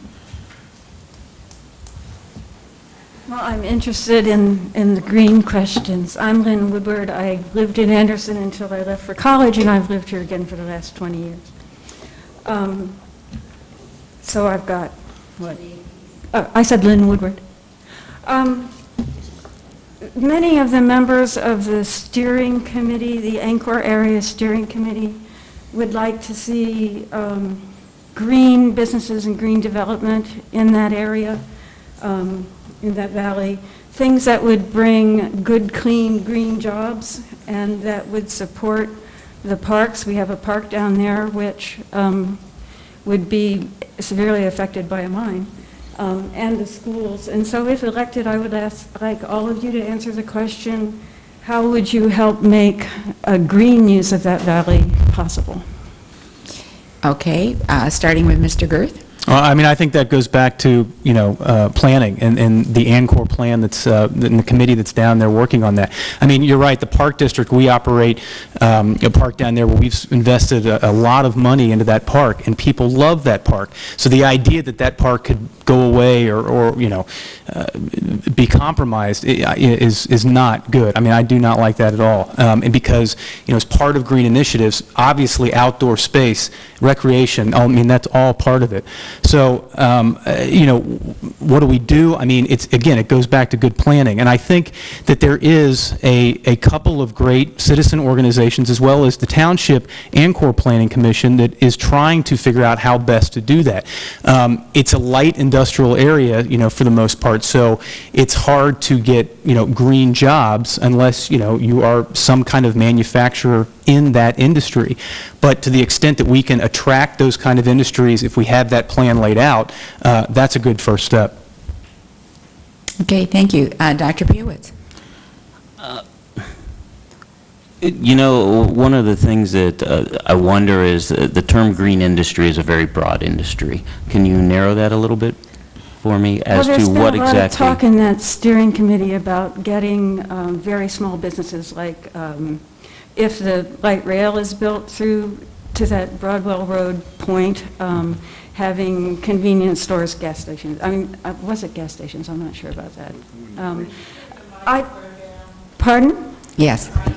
Mic closer to your mouth. Yes, thank you. I haven't seen any real propositions for what is appropriate. We would like to see medical facilities, educational facilities of some other different kinds, but I haven't heard that any effort to go in that direction. I've only heard really anything definite about Angkor.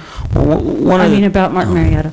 One of the things that's a little troubling to me, and this is Monday morning quarterbacking, unfortunately it's already been done, is the fact that we would zone an area like that light industrial. Certainly a large portion of it's in the floodplain. Certainly we have parks and recreation around there. I don't know if the horse is out of the barn at this point, so to speak, and if there's anything we can do at this point. Mr. Pappas. I think John's correct in his answer in saying it is zoned, and Josh as well, for saying it's zoned light industrial.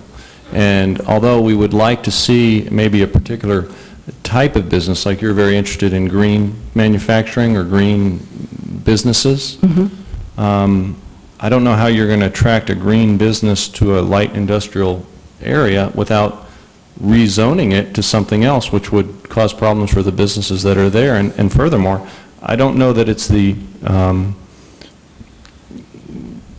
job of government to push one particular type of business over another. If it's zoned light industrial and you want to change that, there's mechanisms to go in and lobby for changing the zoning of an area. But that's my answer to your question. Okay, Mr. O'Brien. Thank you. Lynn, I'd like to thank you for your involvement with the Angkor Study Group. You've been diligent, and I appreciate that very much. It was mentioned that a good bit of the area, or a portion of the area, is in the floodplain. That could actually be a benefit.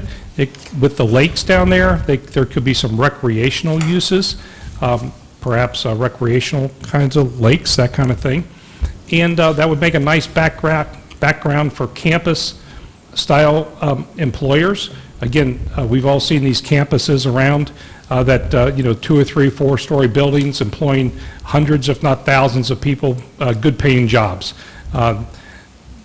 With the right kinds of infrastructure down there, a decent road, decent water, decent infrastructure such as, gas, natural gas, internet kinds of things, we can attract the kinds of business that I think that you're talking about. Maybe not every single one, but it would be nice to have 1 or 2 down there. And that's kind of my vision for the Angkor area, and that's I think that's counter to what's proposed by that very large conglomerate. So thank you. Thank you. Thank you.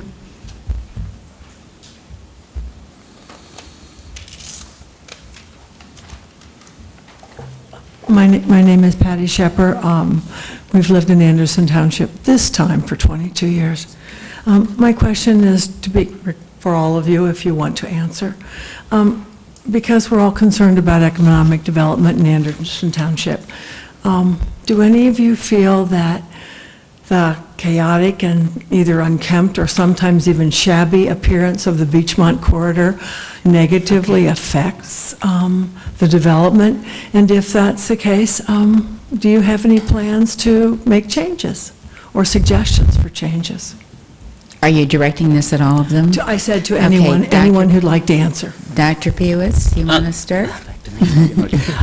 As a matter of fact, I do think the Beachmont corridor or Beachmont Avenue is ugly, to put it bluntly, and needs to be looked at. I've been in many communities. You go through communities like Worthington, Ohio, where they have zoning for signs and similar, so everything is relatively the same. The businesses can still get their message out. It's just not in a hodgepodge manner. I don't know how we change existing businesses there without costing them an undue expense, but I think any new business or any sign upgrade should have to go in and follow, I don't even know what it's called, maybe Mr. Girth knows, but to follow the standards that we would set. Okay. Mr. Pappas? To answer your question, you go through, when you change, when a business is sold or a property is sold and there's a certain amount of redevelopment on there, you have to go before the zoning here in Anderson, and we have sign regulations.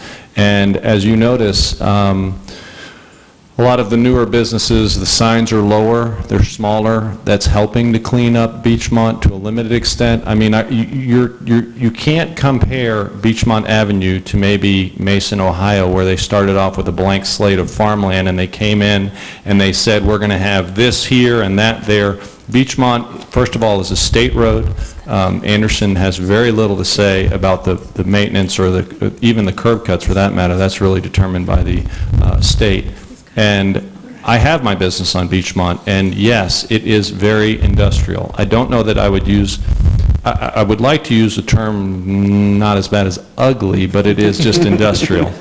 And I can't compare it. It's not fair. We're working backwards here. We have an established road with established businesses, and we're trying to work backwards and get it into a uniform look with uniform signage and smaller signage and not as obnoxious signage. And I think we're getting there. I know it's not nearly as fast as you would want, but because they're all individually owned, you're very limited on what a township can come in, or any local government can come in to do something that's already existing, unless obviously the property is sold and redeveloped. A case in point, where Mulaney's was on Beachmont is now knocked down. There's going to be a oil change place there, and they are going, now hey listen, I'm not, that's private development, a private owner bought it, but you know, they're subject to certain building standards, certain signage standards, and I have to say that although I may not me personally see the need for another oil change place on Beachmont Avenue, I will say that it's better looking aesthetically than what was there. Okay, Mr. O'Brien. Thank you. Beachmont Corridor has been a sore spot for as long as I can remember. I can remember back being about 5 or 6 years old. I want to refer back to, if you go down to the history room in this building or look at some old photographs, it used to be worse, if you can believe that. It has. One of the issues is it is a state road. There are also about 200 property owners in our stretch of Beachmont. And to try to corral that many cats into a bucket and have them do all the same thing, it's impossible. So what Mr. Papa said is if the ownership changes, we're trying to work with those individual owners on an individual basis, and it takes a little bit of time. There's also the talk about power lines, you know, the electric lines there. Many years ago, I'm going to say 10 or more years ago, I think it was even CG&E did a study to put the power lines below ground. It was $50 million. I can't imagine what that cost would be now. It's one thing that we are trying to do, and you may have seen this, is with some of these new developments, where possible, we're trying to put in parallel drives at places to help get some traffic off of Beachmont. And so if you can, instead of making a curb cut and going up a half a block or so and then, you know, onto Beachmont and then turn it into a location, if you can get a parallel drive someplace. I think the development there at Asbury and Beachmont, there's a parallel drive there that's very useful for folks. So it's going to take a little time. It's not a perfect plan, but it does require input from folks. And as Mr. Pappas mentioned earlier, we're not starting with a blank slate of farmland. We are starting with a road that has been here for basically 150 years, and we're trying to modernize it just as quickly as we can. Thank you. Okay, thank you. Mr. Girth. I can't believe you guys think Beachmont's ugly. I mean, I agree with everything that was said. Beachmont is Beachmont, and it's called the Auto Mile for a reason. I don't know why there's so many tire places and oil change places, but, if you break down on Beachmont, you're saved. The issue is, though, is what can we do, right? I mean, can we do anything? And the answer is yes, and we have started to make progress. So one of the things on the Economic Development Committee is a subcommittee specifically designed to help out with these guidelines so that when somebody does redevelop the building, we can suggest, brick facade, lower signs, landscaping buffers, things that really do change. I mean, the number to bury those power lines now is probably double that. I got to believe it's, $100 million now. That's never going to happen. But there are things that we can do.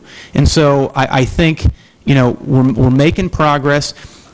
There's a couple of centers in Anderson along Beachmont. And the Anderson Center, the center up here behind us is one of them, that I think is horrible. I mean, I think the ownership of these need to take some responsibility in cleaning up their property. If you walk up here and you go get ice cream with your kids or your grandkids, you know, there's cigarette butts everywhere, the landscaping looks bad, there's still Christmas lights from 10 years or whenever that are kind of working. That's just responsible ownership. There's a couple of centers like that. I'm talking to someone right now who is considering, a restaurateur who's very popular over in Hyde Park, who's considering Anderson Township. They're looking at one of those centers. We're doing everything we can to ensure them that we are going to cooperate and help them as much as they can to come to Anderson Township. You know, it's a tough road, but we're making progress. Thank you. I'm told we are out of time for questions, and we have to move on to the closing statements. But let me ask the candidates to be, unless you want to shorten your closing statements. One more? Okay. All right. You saved the best for last. All right. I have, all four of you talked about fiscal responsibility. You talked about the quality of our educational system here in the district. You've also spoken about the maintenance, if you will, of our property values and increasing its net worth. To all four of you, what is your position on Agenda 21, and how do you feel about Common Core? Okay. I was just told that what we need to do, because this is being taped and we have to allow time for the closing statements, that we'll do the closing statements first, and then when the program is over, you will answer those questions if you would be so kind, okay? So we'll make sure that that question gets answered, but to complete the program, we have to allow for the closing statements. The first person is Mr. Pappas. First both times, thank you. Again, thank you.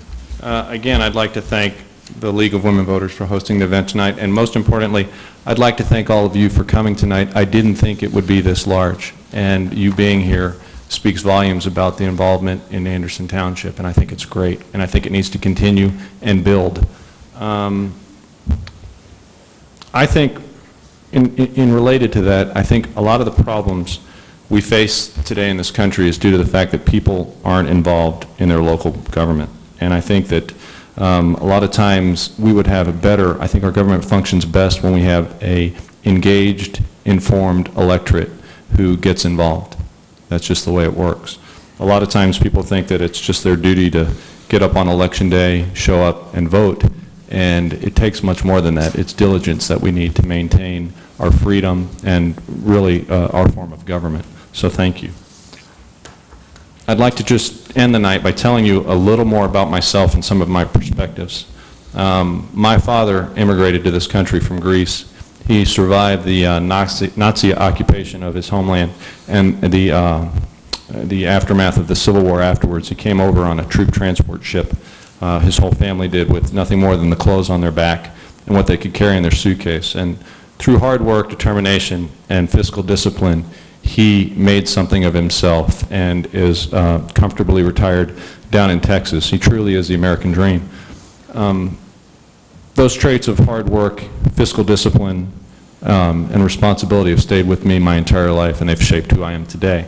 That's why I'm an independent businessman. So I'd like to bring this perspective to township government as well. I've been regularly attending, as I said earlier, the township trustee meetings for the last 4 years. A lot of times you might have seen me online or on TV during the public comment section of the meetings, and as any of the trustees can attest to, much to the chagrin of some of those trustees. I have been involved many, many years politically on both the state and national level. I'm a proud member, and I'm proud of my association with both the Anderson Tea Party and the Cincinnati Tea Party, and nationally with Freedom Works. I'm a proud conservative, and I make no bones about it. I love political dialogue, and I love talking politics with those on the left and the right. My experience has taught me that you can be both passionate, but you have to be open-minded and listen to the other side. Try to see their point of view. Most times you will find out after that discussion that you actually agree more than you disagree on certain items. So I value this opportunity tonight to come here and talk before you. Those are my beliefs. Those are what I believe in. And I would like to say one other thing. I leave you with a job here tonight. Go home. I know you heard us for a brief time telling who we are and where we come from. Do a Google search on every one of us and do your own homework and make the best decision possible. Thank you. Thank you. The next is Mr. Girth. Thank you, and yes, thank you to everybody for coming out. I think this is great. I want to repeat kind of what I said when I started, and that is the three things that I'm passionate about. That is preserving our reputation as a great place to live, preserving things like our bond rating, and the things that help us be a great township. Protection. Protecting our property values is key. I mean, we heard about a lot of those issues tonight that affect our property values, and that is what drives a lot of things, if not everything, in this township, certainly in the way that we spend our money. Protection also relates to basic services, and it's the trustee's job to spend your money wisely so that you have police, fire, and basic road services. We've got a contract with the Sheriff's Department. That's coming up in a couple years. That's going to have to be, looked at thoroughly. And finally, and something I've always been passionate about is economic development, and that is promotion of our township. We've made some great progress, but I think there's things that we can do. And whether that hotel is sitting up on that hill or down at River Downs or wherever, that's just one example of what I want to do when I'm part of this. That hotel not only serves a need that I think we have, it helps surrounding businesses, it gives us an occupancy tax, that's another form of revenue. It just makes good sense, and I'll be damned if we can't figure out a way to do it. But a lot of people ask me, why are you running? And is it because you've got, some agenda? Is it for some axe to grind? Is it a personal reason? It absolutely is for a personal reason. I believe that along with my wonderful parents, my mom, who is sitting in the back, my dad, who wrote me this wonderful letter, I believe the township had some say in my upbringing. And you may like me or not like me and think I'm a jerk or whatever, but I think I turned out okay. I think I'm a pretty responsible person, and I think that the community I grew up in had something to do with that. So you ask me if it's personal? Yes, because I want that same opportunity and those same great things for my children, your grandchildren, and anyone that wants to live in Anderson Township. Preserve, promote, protect.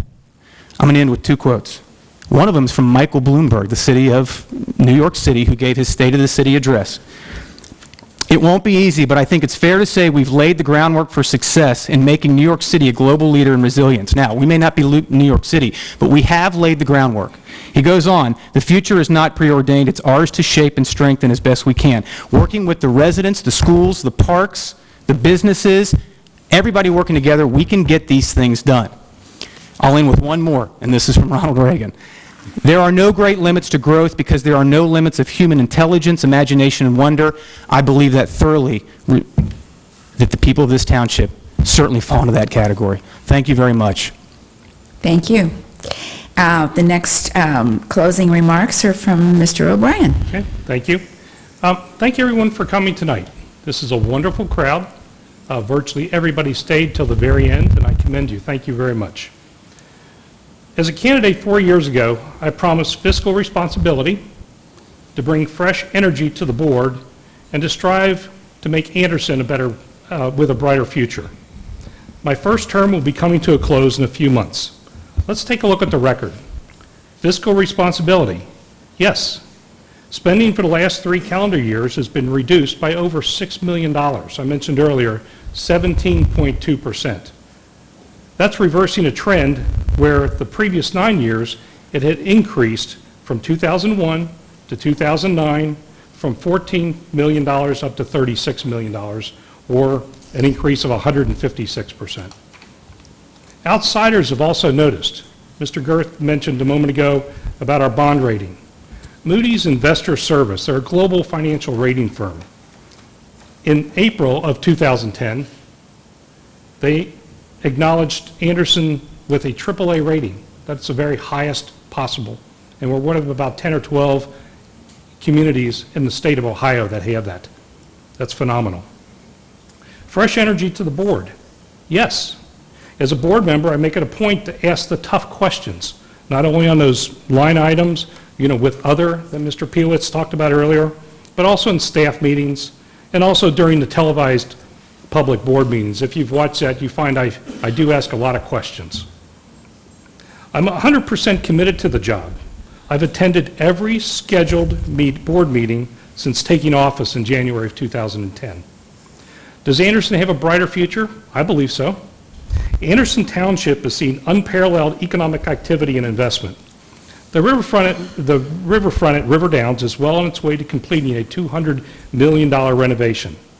Investment by local businesses on Clough Pike at Hunley Road is continuing. The development of Beachmont Avenue in Asbury is a much-needed, significant improvement over what was there before. Kroger is planning to expand.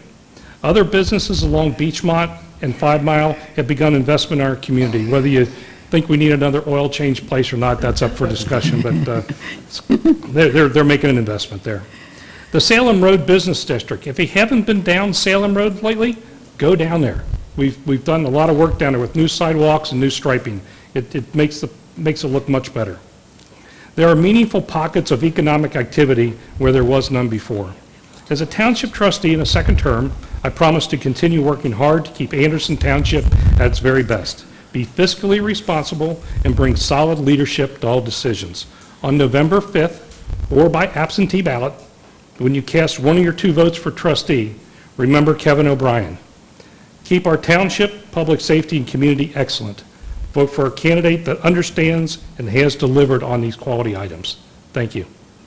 Thank you. And our final candidate closing statement is from Dr. Piewitz. First of all, I'd like to thank Ms. Anderson, the League of Women Voters, and everybody who's come out tonight for this candidate forum.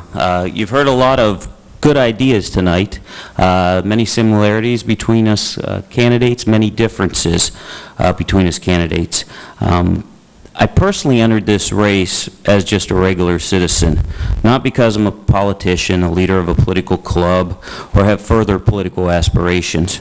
I entered it as a citizen, a taxpayer, a small business owner, a husband, and a father who had had enough with the way things were being done here in Anderson Township.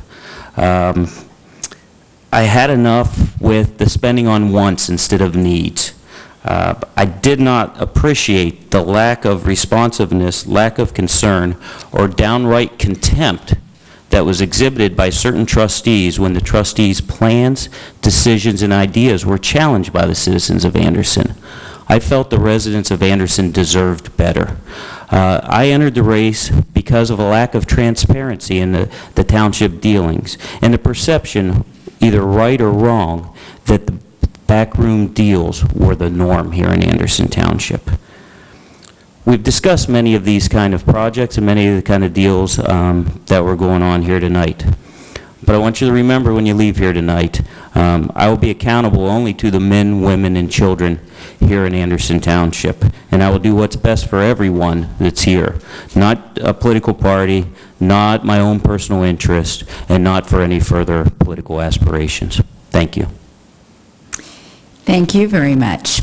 And I want to close by saying that I want to thank you all for coming. I want to thank the candidates for the time and effort they're putting in. It is truly a wonderful thing that citizens are willing to offer the extra time as citizens by serving in public office. I always admire people who are willing to be candidates and step up to the plate and do it, and I always admire citizens who are willing to come to events like this and listen to the candidates and give them all a fair hearing so you can make your best possible judgment as to who you want to serve you.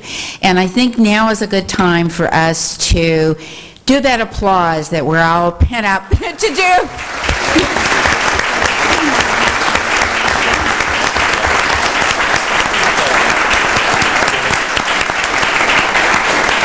And indeed, both the candidates and you deserve the applause. And we're going to do a quick wrap-up with Lisa, and then we're going to get that question answered. So, Lisa. All right, well, that was a pretty interesting discussion, so hopefully it was helpful as you guys make your decision on Election Day, which is, reminder, Tuesday, November 5th. We want to thank you guys for attending or watching live on ACTV. It will be rebroadcast between September 25th and Election Day on Channel 4 for cable-ready televisions, Channel 8 for digital. The League would like to thank our moderator, Jane Anderson, ACTV, the Anderson Center, the Anderson Township Board of Trustees, Township Administrator Vicki Earhart, Events Coordinator Amy Meyer, the League of Women Voters of the Cincinnati area, the community press, and a special thanks to all the candidates. We're going to finish that final question, and then Sherry Hayes from the League of Women Voters will have a few closing remarks.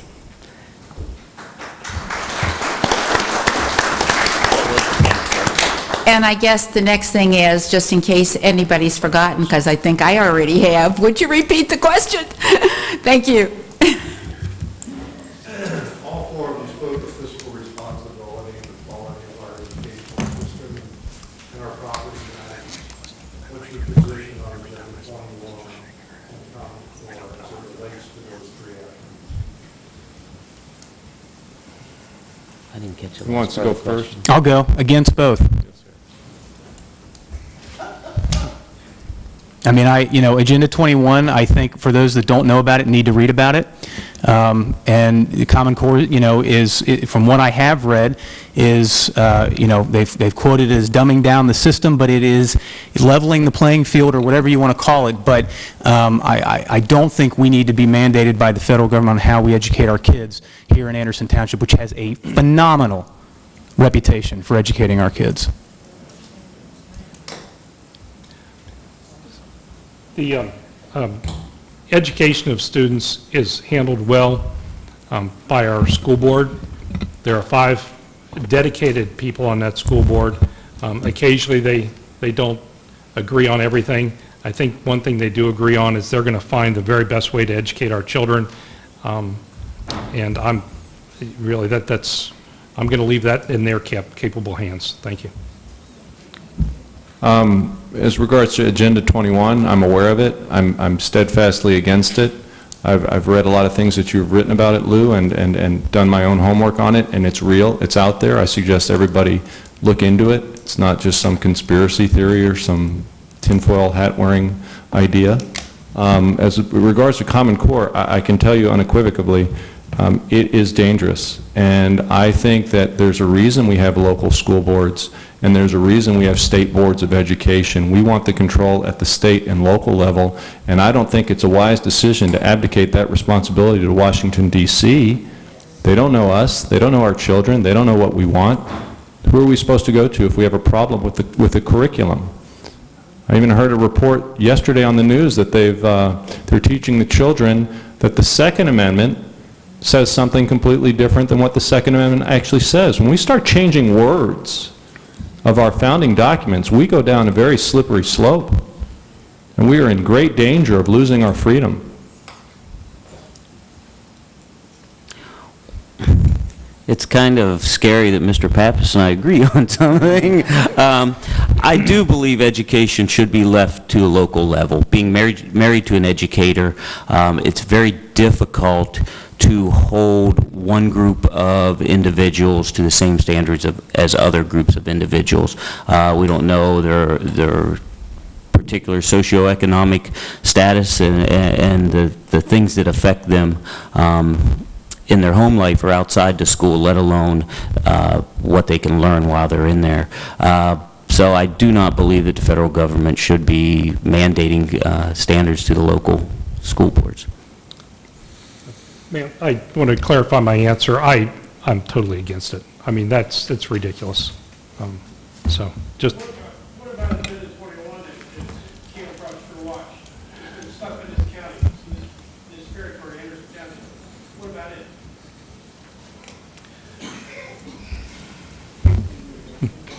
I'm interested in Mr. I'm against it.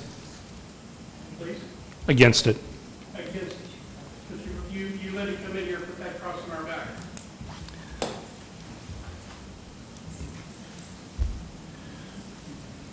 What aspect on it, sir, are you concerned about? The UN has supplied the money to run those bike trails all through the counties, and it was okay by you to take that money, and we understood we weren't going to take out of our pockets. Took it from Agenda 21 program, The bike trail through here. The UN, the Yes, United it's Nations? sponsored by the UN. And if you don't believe me, then you got to start reading books, because they're actually showing you everything about it. Well, that Behind the Green Band is one of them you ought to read. okay. Perfectly, it tells you everything you need to know. I find it hard to believe that the UN is dictating where we put our...